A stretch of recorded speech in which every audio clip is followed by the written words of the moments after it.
Hi, I'm Pam, and I'm here to talk about video games. Hey everyone, just wanted to make a quick video to talk about the upcoming Game Awards. They just released their nominations a few days ago now. I was actually away at Michelle's wedding while the nominees came out. I've seen, a blue sky skeet here and there with like the big awards, but actually I haven't gone through to look at everything that's been nominated. So I thought I would just do that on camera, talk a bit about the Game Awards and what I think about this year's nominations. Honestly, I think the Game Awards are kind of bullshit, but there's something I like to stream every year. I have a lot of fun doing it, mostly making fun of things, also complaining about what's winning or losing or not even nominated or not presented on screen, but this really is mostly an event for game trailers to make money as opposed to really celebrating the nominations, yet still, I have fun watching them. All right, so I have the Game Awards website up. I'm going to go through all the nominations and just do my voting live if I have things I want to vote for. So let's start voting. So first, we'll start out with the big one, Game of the Year, which usually would be left for last, but we'll just do this in order. So the nominations for Game of the Year are Clair Obscur Expedition 33, an excellent game. I definitely expected this one to show up in this category. It is a JRPG, but it's got some very active and interesting combat. It also looks beautiful and has some great performances. Not at all surprised about this. Death Stranding 2, On the Beach, is also nominated. And while I haven't played either of the Death Stranding games, I've heard a lot of good things about this one. It's, your normal Kojima weirdness in terms of story, but I've also heard that the gameplay in this one is pretty good as well. Next up, we have Donkey Kong Bonanza, another one I haven't played because I rarely play on the Switch, but I've heard very good things. I think this is something that you can also play co-op. Hades 2 by Supergiant. Not surprised about this one either. I personally haven't played it because I thought that Hades 1 was already too much of a good thing, and I really didn't need more Hades anytime soon. Maybe in like 5 years I'll play Hades 2 and I'll want more Hades, but for now, not something I'm super interested in playing.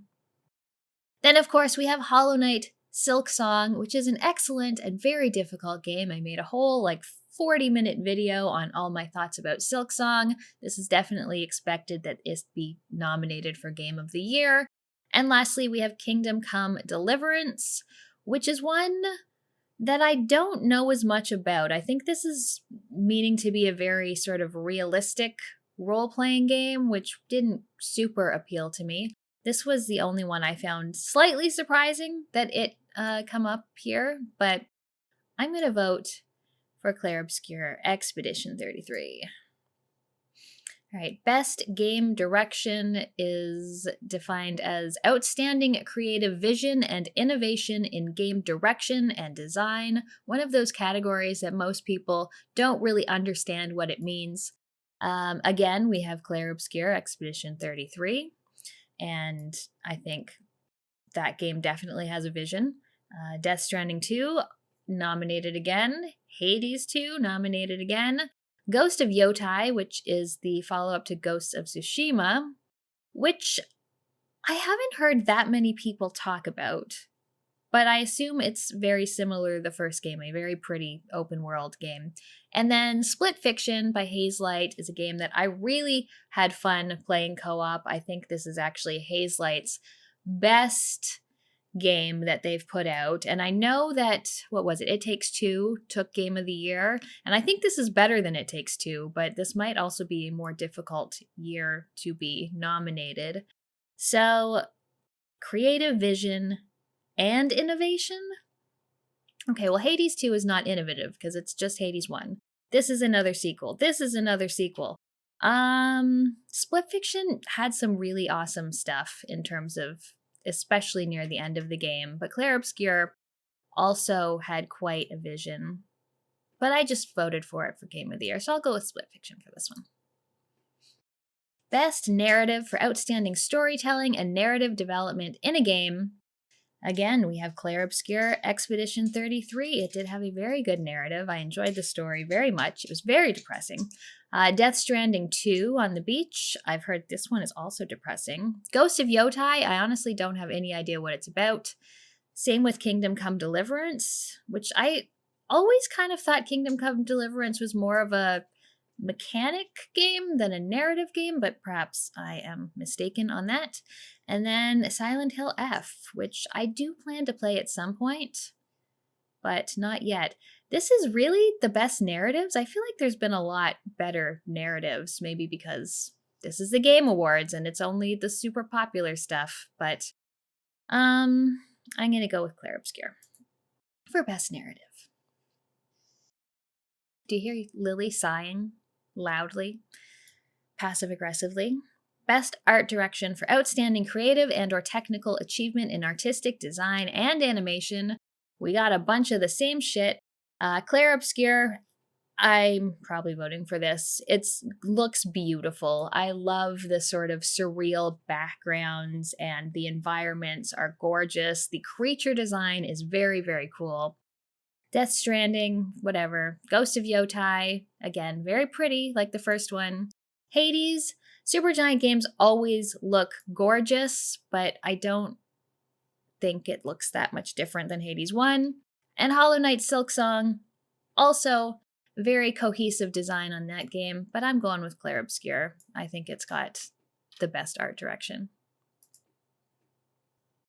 Okay, now we have Best Score and Music. For outstanding music, inclusive of score, original song, and or licensed soundtrack. Christopher Larkin for Silksong. Very good soundtrack. I don't know if any particular track stood out to me as much as some of the Hollow Knight ones did, but it was overall a very good soundtrack. All of the scores really reflected the areas that they were used in or the bosses that they were used for, so I think that's very strong. I've listened to a bit of the Hades 2 soundtrack like a couple years ago when it first came out. I always loved Darren Korb. Maybe it's just because I haven't played the game. I don't have as much of a emotional connection to it as some of the other games. I didn't like most of the soundtrack for Clair Obscur, honestly. Some of the boss stuff was really good, but most of the wander around music was not my cup of tea at all. I haven't heard any Ghost of Yotai or Death Stranding music. I'm gonna go for Silksong for this one. Best audio design. Best in-game audio and sound design. Battlefield 6, I haven't played this, but, war sounds are impressive, I guess. Clair Obscur, Death Stranding, Ghost of Yotai, or Silent Hill F. Well, I've only aware of the sound design of one, so that defaults to Expedition 33. Best performance. For voice over acting, motion, and or performance capture, we have Ben Starr, nominated for Clair Obscur. Charlie Cox, nominated for Clair Obscur. Erika Ishii from Ghost of Yotai. Jennifer English from Clair Obscur. Konatsu Kato from Silent Hill F. And Troy Baker for Indiana Jones and the Great Circle. Oh, I forgot that Indiana Jones was eligible this year since it came out in December. It wasn't eligible for last year's Game Awards, so it's for this year's Game Awards, which leads me on another tangent.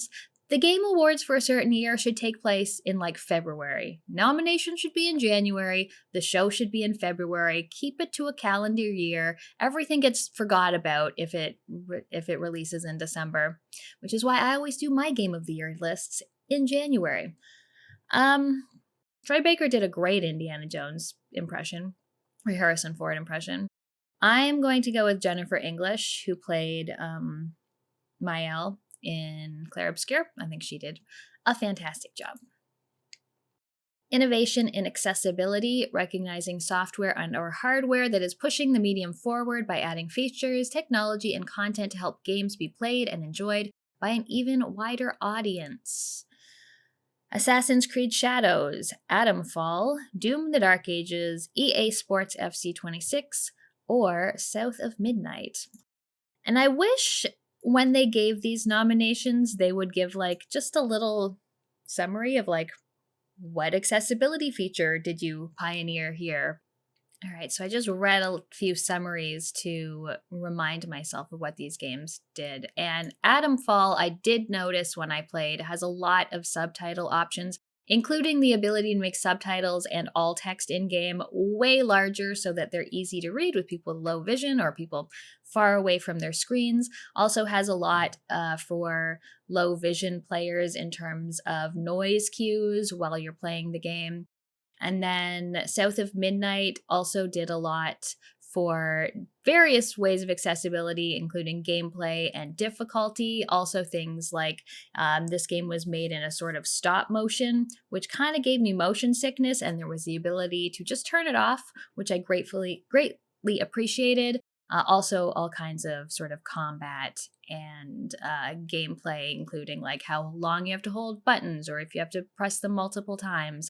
A lot of options there. I'm going to go with South of Midnight here for accessibility. All right. Now we have games for impact, which have games with a thought-provoking game with a pro-social meaning or message. This is another category I think is kind of dumb. It's just like games that have emotions in them. I don't know. I'm glad that it gives something other than like the 8 games that get nominated for every single award a chance, but I don't know. I feel like this games for impact could definitely use some reworking.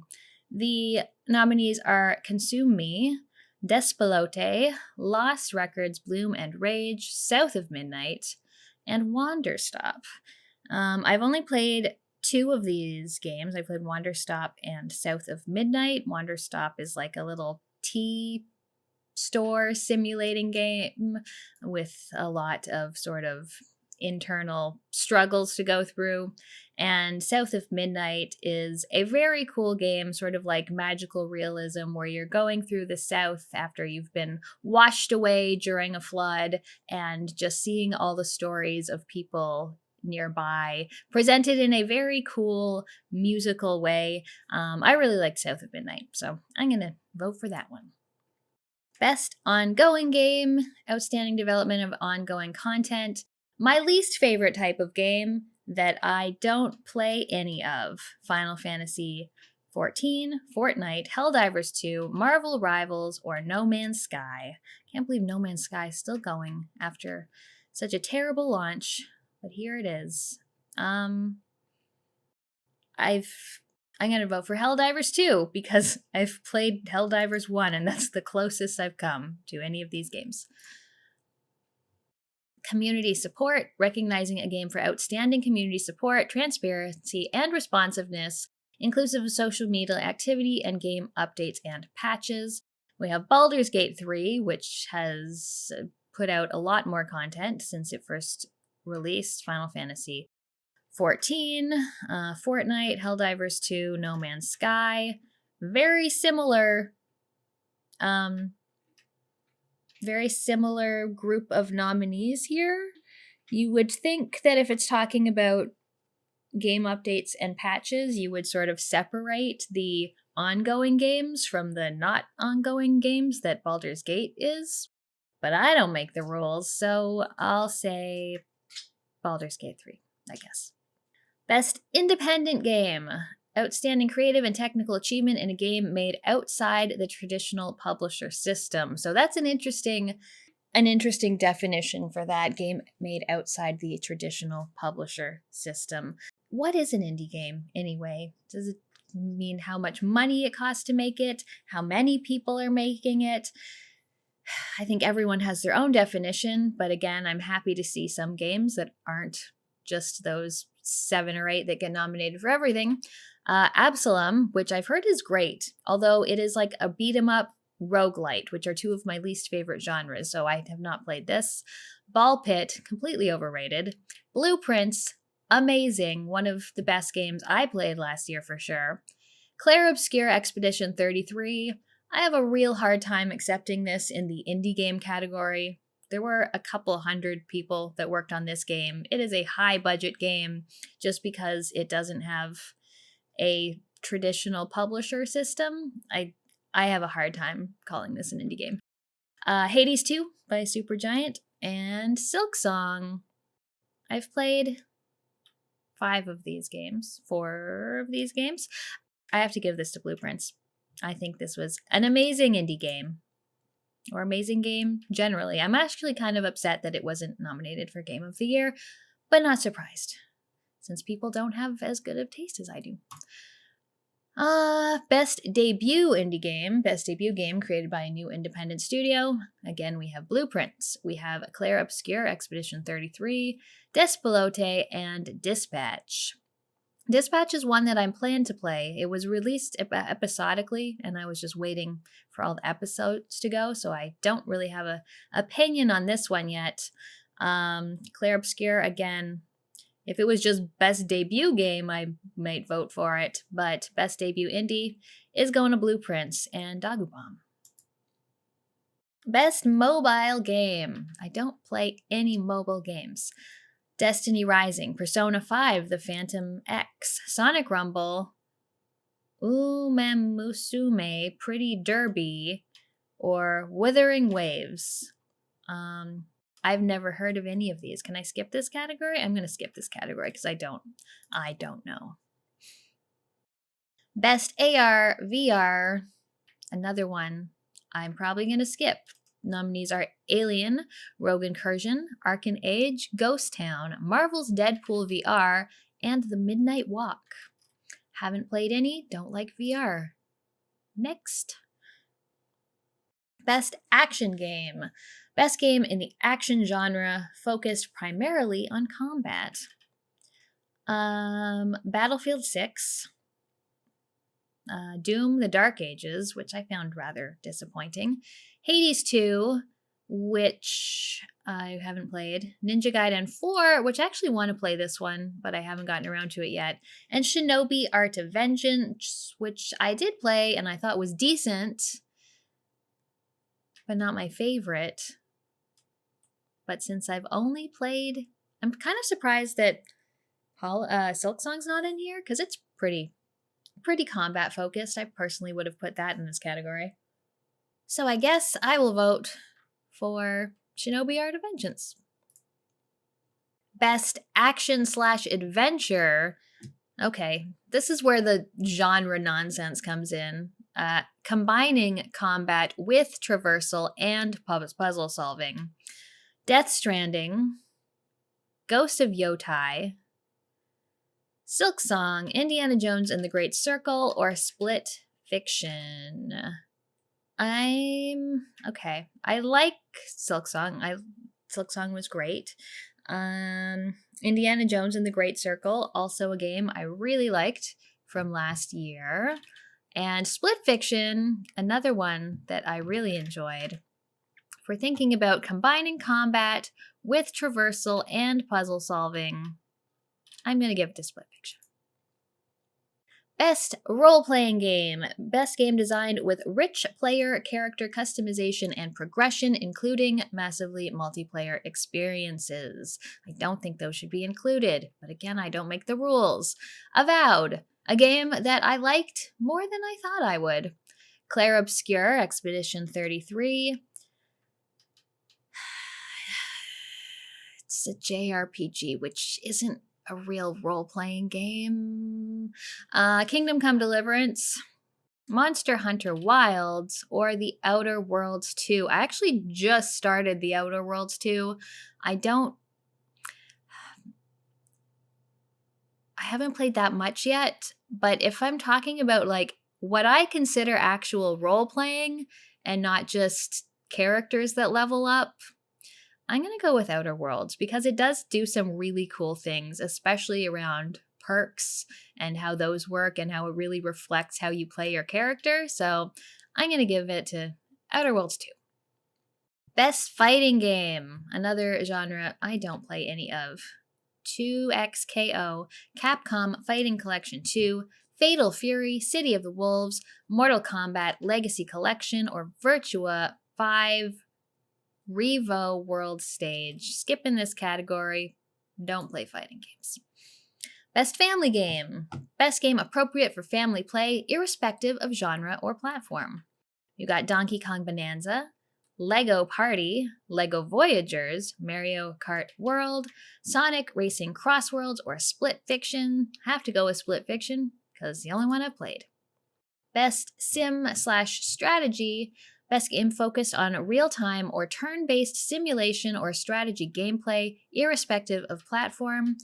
The nominees are Final Fantasy Tactics, Jurassic World Evolution 3, Sid Meier's Civilization 7, Tempest Rising. I'm not that familiar with Tempest Rising. I'll have to look that up after. The Altars, or 2 Point Museum. So I've played only 2 of these. I've played The Altars, which I really liked, and I've played 2 Point Museum, which I also really like. This is actually a bit of a difficult toss-up for me. I like how The Altar combined strategy, simulation, survival, crafting, but I also just really like 2 Point Museum. I think it's actually the best of the new 2 Point games that they've released so far, so I'm going to give it to 2 Point Museum.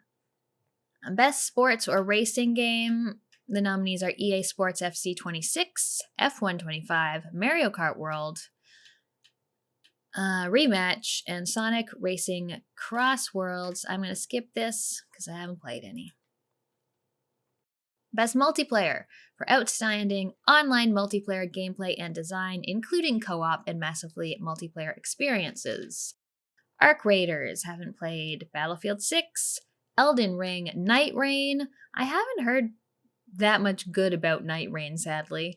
I never tried it, but my friends who I played Elden Ring with weren't huge fans of it.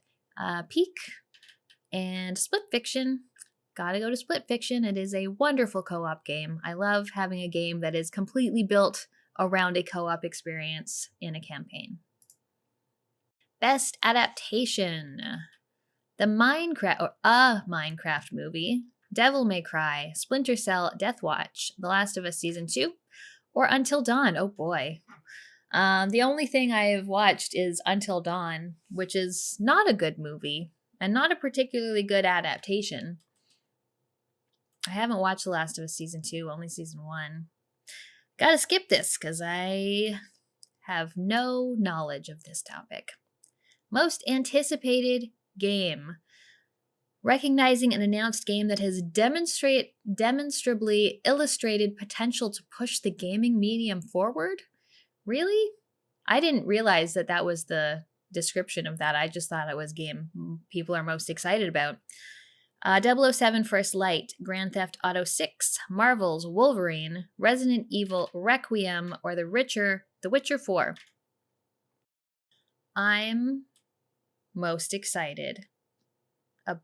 Okay, I think Grand Theft Auto 6 is most likely to push the gaming medium forward if they're not too busy union busting and getting rid of all of their employees and treating them like shit, even though they're about to make billions of dollars off this game.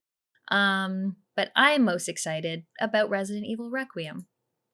Content Creator of the Year. Kadrel, Kai Sinet, Moist Critical, Sakura Miko, or The Burnt Peanut. I don't know who these people are. Next. Esports game. We're skipping. I'm not even going to read these. Esports athlete. Don't know, don't care. Esports team. I know nothing. And the player's voice. 3 rounds, 3 chances to vote. Okay. These are not open yet.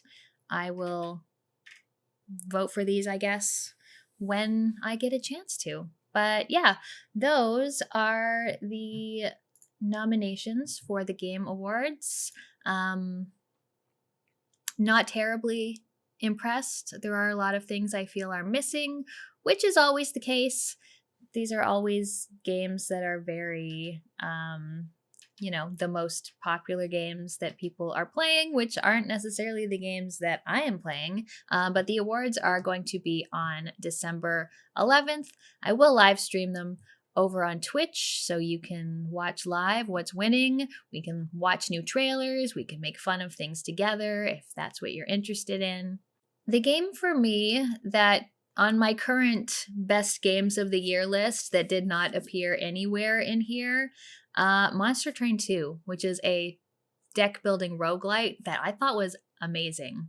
I expect it to be honored at the Game Awards? No, not particularly, but I really liked that one and would have liked to see something for it.